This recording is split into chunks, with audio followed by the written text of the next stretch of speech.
Boom. All right. Joe, is there any way you can admit some of these folks that are coming into the waiting room, or am I the only host? You're the only host now, I'm afraid. Let me, I Okay. don't think I can change that, I'm afraid. Oh, no worries. Oh, well, we will make it happen one way or the other. If I have to pause and let people in, I'm totally fine with that.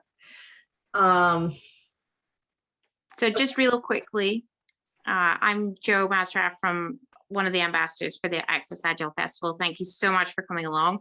I just have to quickly go through the code of conduct. I'm sure you're all aware and obviously have read it already. It basically says we do not, no harassment, basically. We do not put up with it. We don't agree with it. If you see it, if it happens to you, please let us know. There's an email on the website, or you can find one of us and just let us know you don't think this is right, and we will sort it out as quickly as possible. We also have, we can ask people to leave, and we have suggested that if things are happening, harassment is happening, you can cut the session entirely and we will reschedule for you. Okay, that's it. I'm sure this won't happen this time because you're all amazing, of course, and we have the most amazing Jess Brock here who's going to talk to us today. So thank you very much, Jess. Over to you. All righty, thank you, Joe.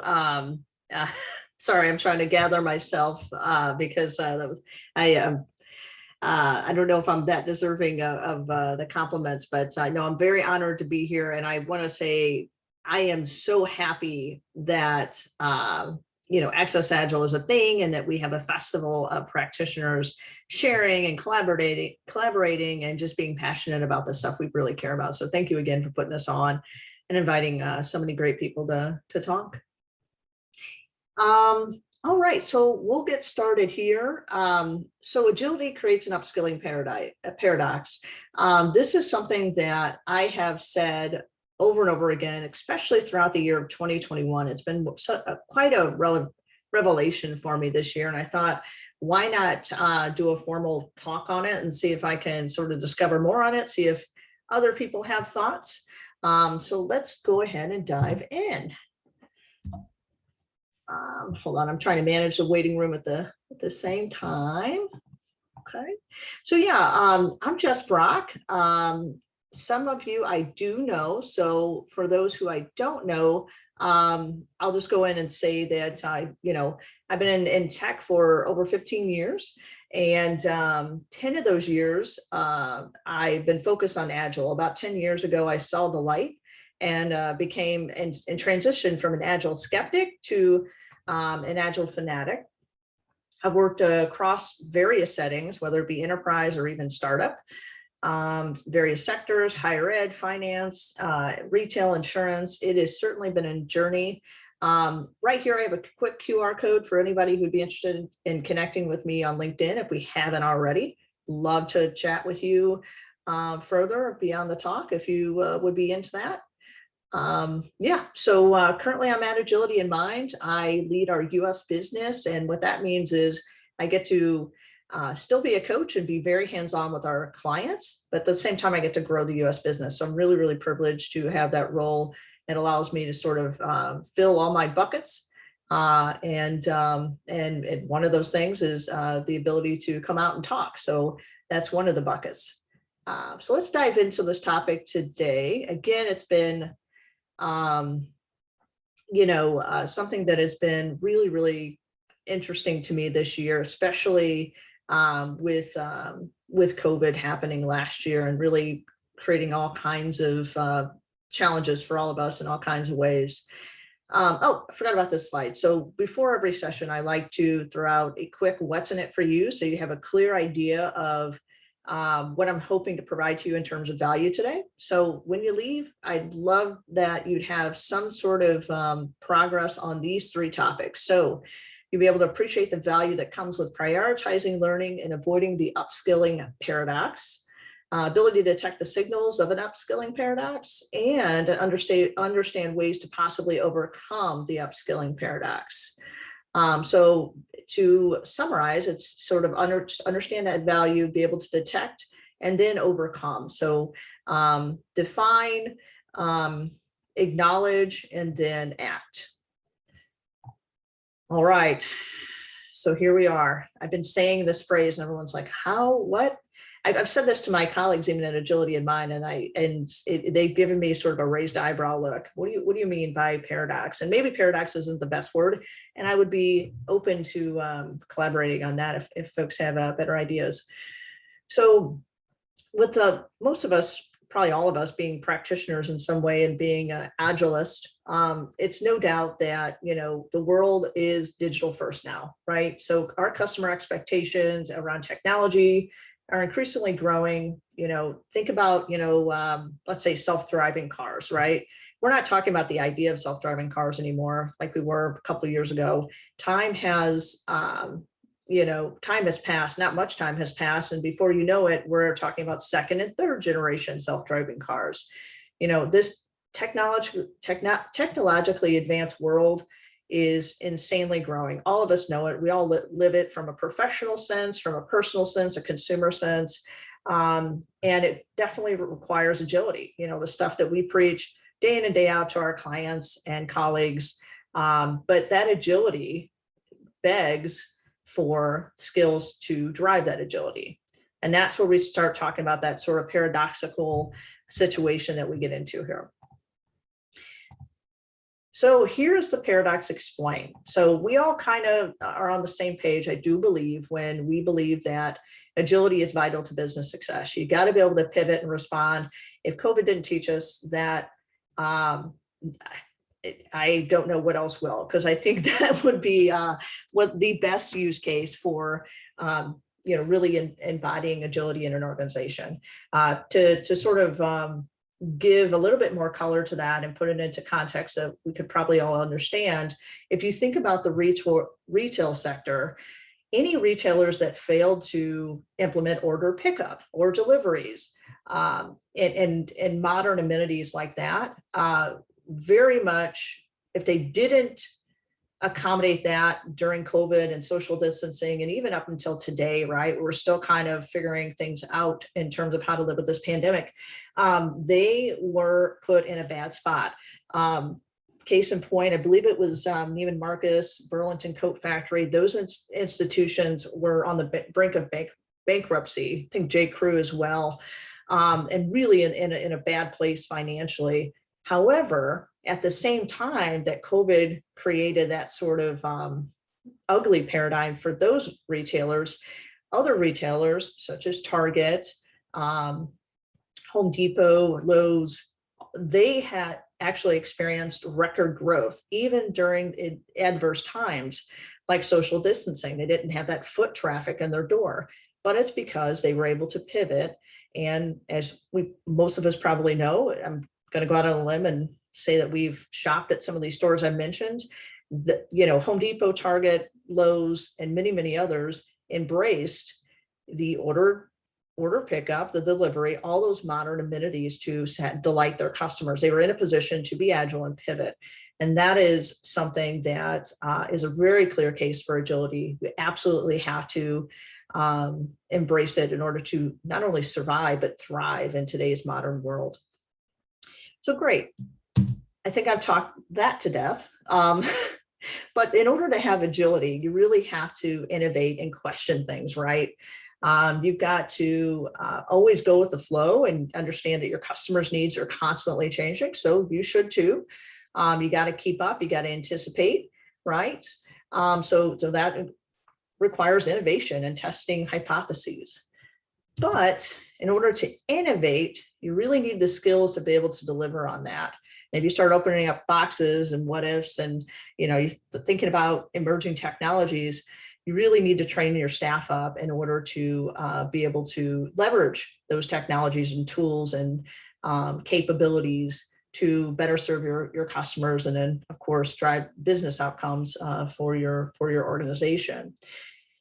So that completes the cycle. So you have those evolving skill sets because you're all in on agility. You really can pivot when you need to create the best possible widget, service, product for your customer, and that keeps you thriving as a business. So just to kind of summarize, I've kind of created a direct line that agility, it absolutely demands and is dependent on evolving skills, right? And to just sort of think about this a little bit more, it's not a matter of, hey, yeah, we need to build our people. Yeah, well, that's something to have, that'd be real nice to, bring a team in to engage and develop our people, or go, find a platform that our people can go and grow their skills. No, it's not a nice to have. It's absolutely paramount that organizations take action on this. And just a quick call out from the World Economic Forum. They're saying by year 2030, so that's only almost 8 years away, 2030, that we'll need to reskill more than 1 billion people. And that is because over a third of the jobs in the entire world will be transformed by technology. So that was a study that was done relatively recently. I think it was last year. So the World Economic Forum had said that. So it's definitely, in order to thrive as a company and to sort of, mitigate some risk, it's a relevant topic that certainly needs to be talked about and acted on. So what are signs that an organization is sort of being hindered by, sort of they have this sort of agility mind, growth mindset, they're innovating, but their skills just can't keep up, which is really cool that they have, they're strong when it comes to agility. I love that sort of in this hypothetical scenario that they've embraced it and they grow and grow and grow and they're audacious and try new things. But what's the sign that that's sort of lopsided, that you're not accommodating the skills to align and match the agile momentum? So let's get into that. So a couple signs that I've seen from my professional experience, and I'd certainly love to open this up to the rest of the group to see what your guys' thoughts are on this. But sorry, you know what? Sorry to interrupt. We have people waiting in the waiting room, and I don't know if I can hit the admit button, because I'm in PowerPoint. So that's all right. This is recorded. Jeff, do you want to make me a co-host and see if I can do it? Yeah. Let me see. Apologize. Play some hold music here. Yes. I don't know if co-host has that perm or not, but it's worth a try. Yeah, I have so I have it on recording and yeah, hold on, let me go to participants. Yeah, here we go. I got it. Yes. And let's see if I can make you a co-host. I see make host. Lame. Oh, they don't have co-host configured. Bummer, sorry. No worries. It's just a free account, I'm afraid. Gotcha. That's all right. It's all right. Thanks, Cheryl. So signs of upskilling paradox. So you'll see a lot of frequent production issues, and this is because, hey, we're taking risk and innovating, but we don't have, we're not, for instance, and I've seen this, I've actually kind of lived this. We are not implementing in self-healing sort of tactics, like implementing a CI/CD pipeline. We're not thinking about different sort of deployment styles or release mechanisms like canary releases. We are just sort of heads down, creating, trying to respond to these needs and these ideas that we have as a company, but we're not investing in the way to do that in the right ways, and in a reliable, dependable way. So while I appreciate in this hypothetical scenario the appetite to try things and take risk, that shows the frequent production issues, that shows a gap of being able to deploy in a quality way. Sprints rarely get completed. I see this a lot when we just keep adding things to the pile. The backlog's not very it's not managed well, because it's almost like every week we get a whole slew of ideas, and it's sort of whack-a-mole. There's no focus, and people just take that leap and try to develop, but maybe it's more work than they anticipated, because it's something that, again, they're not upskilled to understand and be comfortable and confident with what they're working on. Inefficient deployments, I kind of already touched on this already, but this is where things take excessively too long to deploy because we don't have any sort of automation in place, any sort of pipeline in place. We sort of considered those things like automations and efficiencies as an afterthought because we just sort of jumped and threw our people at it. And then, of course, poor morale. If you have an organization or team that's just kind of taking stories and sort of, okay, sure, let's do this, on to the next, churn and burn, but there's no sort of hunger there or no question asking or no sign of like, that deep ownership and care. It might be that they're sort of tired of being, not feeling confident, and they're not willing to poke and ask questions just because they don't want to be that individual that, seems dumb or unprepared or something like that. So the best thing you can give people is that ability to be confident and really be themselves. And if there's ways to, develop them to be that and produce great work that's meaningful to them, then that certainly sets you up for success in terms of having good morale and good culture. So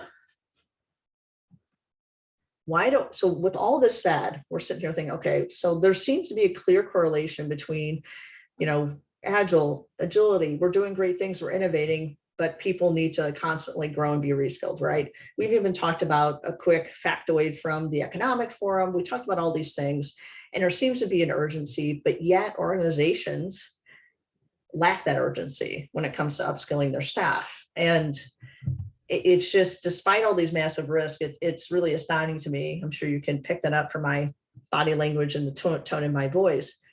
But the organizations aren't responding. And just for curiosity's sake, let's explore that a little bit.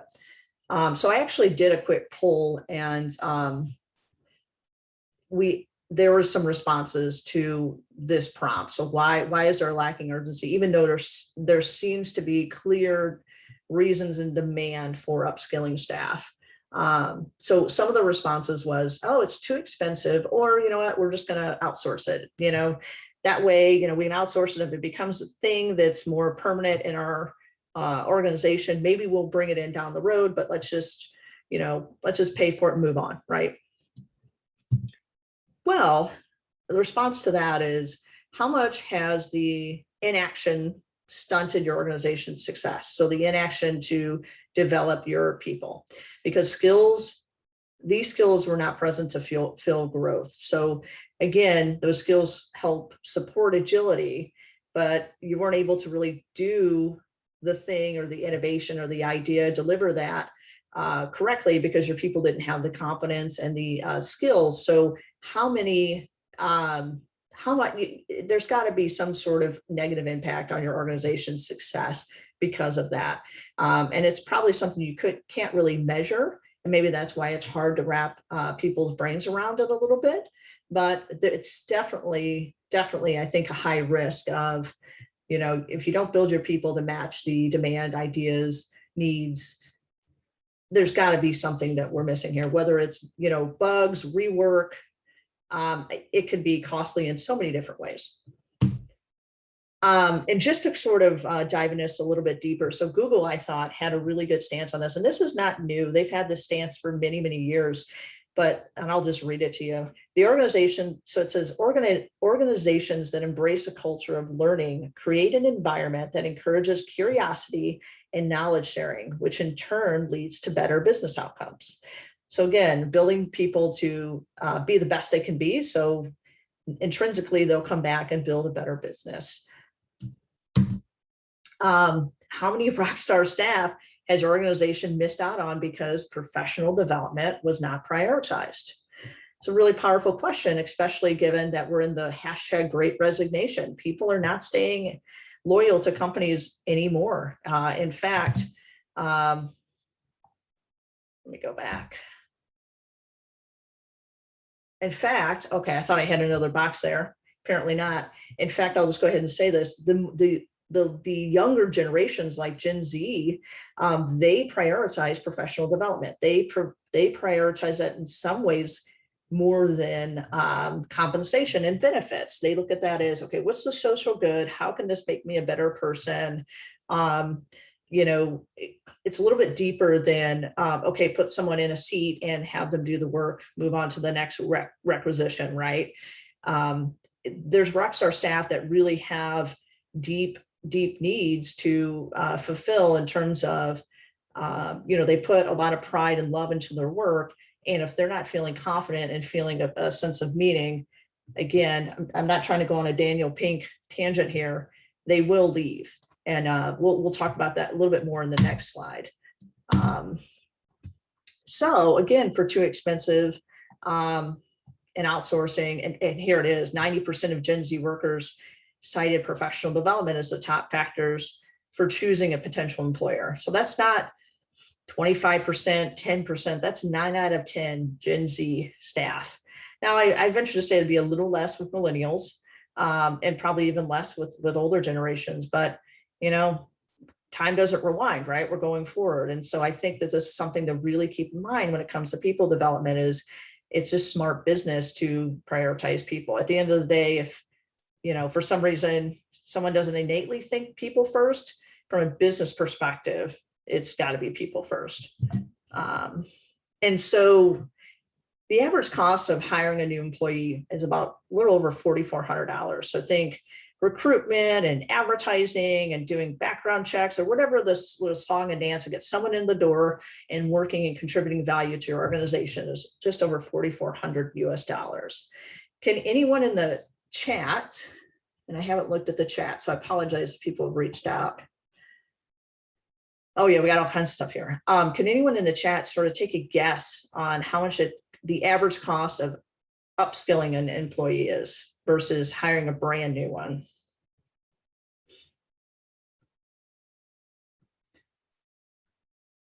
Upskilling, nurturing, $1,000, 1,000. Do we got 1,001? Is this like Price is Right? Awesome. I think those are fair guesses.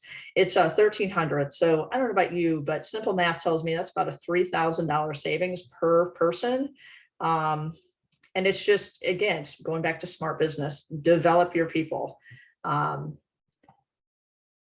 Yeah, sorry, I got distracted by the waiting room again. Let me go ahead and admit this person. Okay, so it's, yeah, without a doubt, you know, you want to retain your people. You don't want that. It's not only the upskilling, right? It's the domain knowledge you're losing when you lose people because you fail to develop them. It's so much more than just, you know, putting another person, you know, treating people like resources essentially is what I'm saying. So the other sort of excuse when I pulled people about this lack of urgency of upskilling people was, oh, it gets in the way of delivery. We don't have time. We got to deliver. We got to grow this business. We'll get to it eventually, right? But you can intersect learning and delivery. And for anyone who knows me, I think a couple of people might be able to guess what I'm about to talk about next. And that is Dojos. I feel like I'm starting to become synonymous with Dojos. In any case, so yes, immersive learning Dojos. Let me go into this a little bit. So this is an immersive learning dojo in an agile setting, product team setting, DevOps team setting, technical team setting is basically this. Again, it's a nod to martial arts. It means the place of the way. It's what it loosely translates to, but it's a place where you're very deliberate on habit building, confidence building. And what I love about it is that you can intersect learning and delivery. This is a concept where your team keeps delivering value, but they're also being coached at the same time, delivering the value within their context, delivering value straight from their backlog. And this can be in technical areas, agile areas, organizational areas, and we'll get into that. So how dojos are different in terms of building people. It's contextualized to the team's journey. So you're building good habits and muscle memory that align with the specific challenges and needs of your team. You get to work together as a team. So you're learning and growing together. You're sort of cheering each other on. You're strengthening your bonds through your journey, right? As I previously said, it's, you know, you're working with you're literally learning by doing. It's that old adage, right? So you're practicing techniques with your actual work from your backlog. And then just to sort of add color to that, I've had it to where I've worked with the product owner to write stories and then turned around and developed that story with the developers, right? We did some pairing on that same story. So it can really be a multifaceted sort of arrangement. And then with this, again, with the dojo, just the general dojo concept, you would have a dedicated coach or coaches to sort of hold you accountable to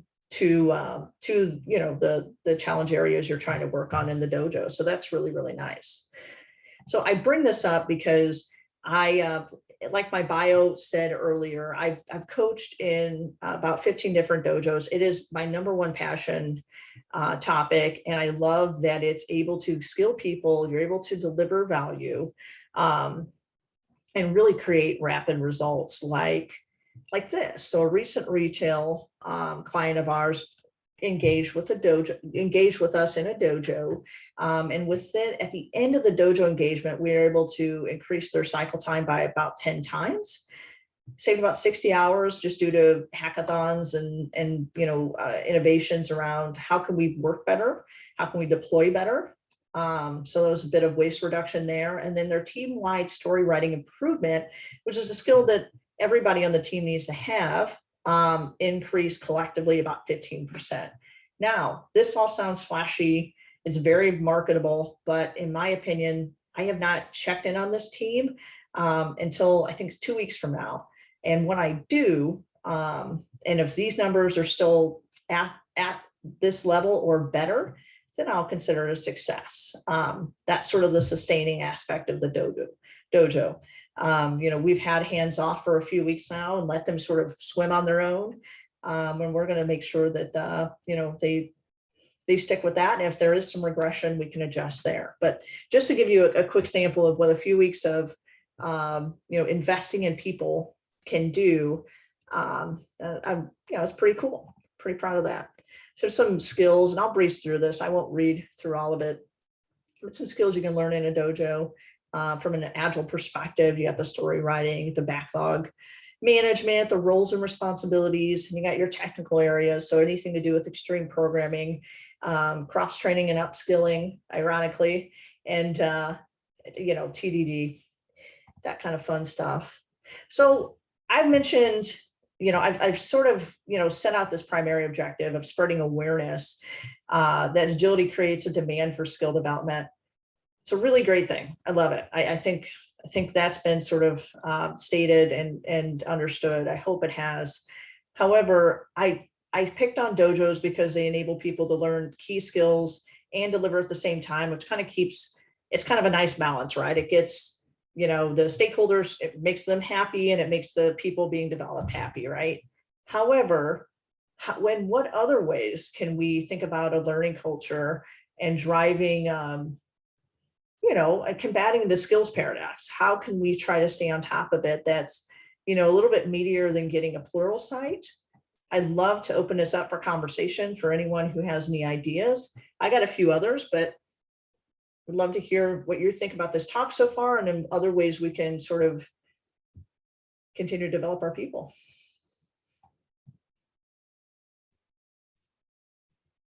You can use the chat or unmute.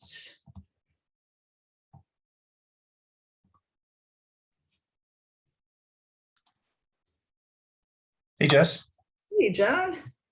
Hey, I would just like to say, like, what you're talking about is something that really happens. I'll give you a couple of examples. I know I worked in an organization as a scrum master, and the scrum masters left because the environment wasn't giving them the challenges that they were kind of needing to grow. So I think, it felt like, it's in terms of upskilling, the opportunities weren't there. Right. To kind of go deeper into some of the concepts. And, you kind of touched on DevOps, trying to get things into production. And I think what happens is organizations get really excited about building something, but they forget that they have to actually bring it to production at some point. So people get really excited about, the code, but not necessarily the closure. And, how can we test this and retest what we built yesterday as quickly as possible so we can keep on cranking stuff out and putting it out the door. So that DevOps skill set is often kind of put to the side, and then organizations later, after they've accumulated debt, they start realizing, uh-oh, we waited too long, and we should have kind of built that skill set up front. Right. So I'm finding organizations are kind of now trying to encourage developers to learn more about pipelines, and just kind of get in front of the whole testing side of what they do, in addition to like the coding as well. Yeah, for sure. Well, that's good stuff. Thanks for adding some validity to what I was saying in terms of like you've lived it from a real life circumstance. I love that. Thank you, John. What else do people have?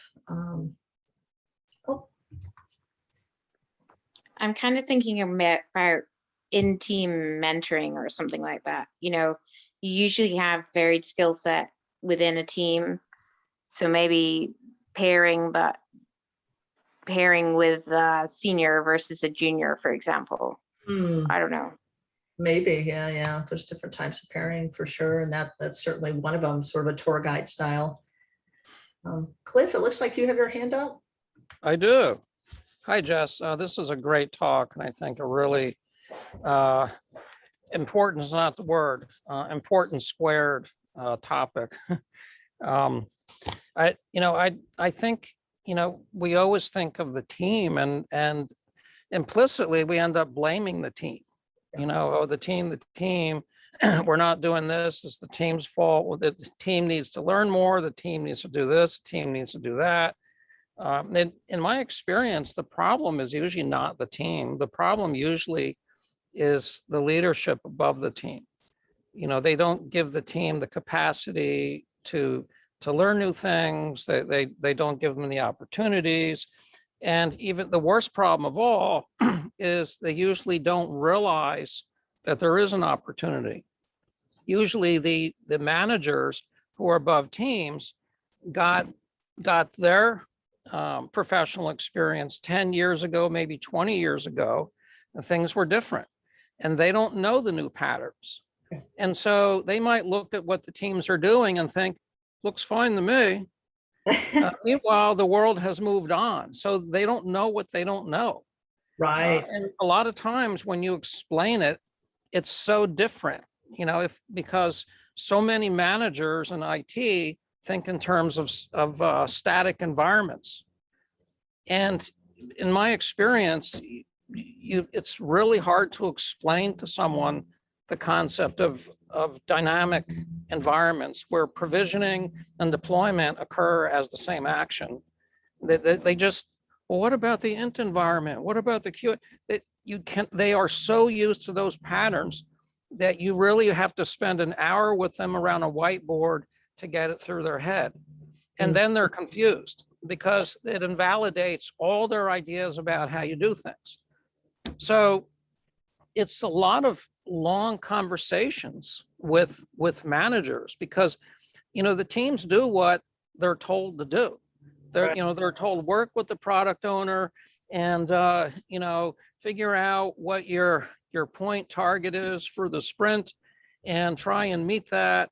And then all is good, and someone mentioned that, but we can't get it across the finish line. Well, yeah, because as the person said, I forget who it was, because maybe they don't have regression testing set up, regression integration testing, automated. And so they can't get it across the finish line because there are so many dependencies that they're not managing. And the managers in charge who are telling people, okay, reserve this amount of capacity to improve your automation. Unless teams are given the room and mandate to do that, they're not going to do that. No. So I think it's the senior leadership that is the blocker. I think you're definitely onto something there. I think always leading by example goes a long way, and that would be the senior leaders. And then also, again, them holding each other to account, or holding the organization to account on people development and L&D. I've also been keen on getting with the L&D leadership of various companies to sort of, hold, whether it's coaching senior leaders so they understand the value of talent management and developing people, and then also holding the whole entire organization to account for that. Because at this point, I mean, I could get into intrinsic motivators and things like that. But I mean, the hard, and the fact is that this is going to translate into lost revenue if, and that's not something that I like to talk about as sort of hard dollars and ROI. But I mean, I think that this is becoming almost like, instead of a skills paradise, a skills crisis, and that in just a short amount of years, we're going to have a real deficit. And it's going to, I think even now it matters. I say short amount of years, but even now, I think there's instances where companies are missing opportunities because they're not building their people. So good stuff. Rich, what do you have? I would agree. I think this is a great topic of conversation. I think one of the things that, to me, it's sort of like a time preference issue, right? We I think I apologize, I didn't catch the last person who said this, but really management has developed this preference for getting things done immediately, and they see upskilling as a delay. But we all know, for example, if we think about automation takes time to implement, but in the long run, it shortens time. It allows us to do more. So the same goes here. If we invest that amount early on, we're able to do more later. Absolutely. It's that sort of getting out of the short-term thinking, the short-sightedness for sure, and being a little bit more strategic. And that gets into another passionate topic of mine, is putting the right people in the right roles, especially in leadership. You'll see a lot of technical people that may not have a lot of people skills and strategic skills make decisions like you just described, that short-sighted, well, we can't do that because, this right here, we can't see beyond that. So I'll be quiet because I'll go off on tangents very easily. What else do we have? Well, the floor is open.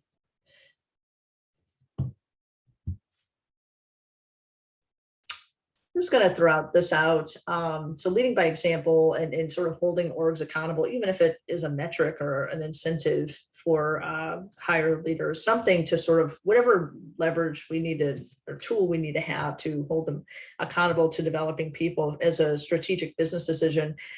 So that, and then I've also had good luck with mentorships. So really developing, and this is really good, not only for sort of the soft skills or the people who are more people that deal with people. So for instance, let me try to define that. So like Scrum Masters, there's not a lot of, yes, you can go get certified, but sort of there's not a lot of, it's not like a, Angular developer where we can actually send them into an Angular boot camp. They come back and they actually understand Angular better, can apply it better. People skills are definitely more complex. And how do you, they're a little harder to teach because it's so dynamic, right? And so that particular, those particular type of skills I found doing some mentorship to be very powerful for building that confidence in people who, really lean on people skills for their profession. So something to call out.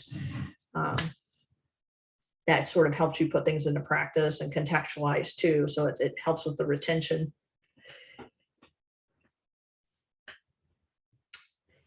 What else do we have? Anything else? Okay, well, that's basically my talk. I appreciate you guys being here. And I thank you again to Access Agile for putting us together, for doing the thing. So thank you all. It's been a pleasure. And I hope to connect with you all soon. Thanks so much, Jess. You bet. Appreciate it.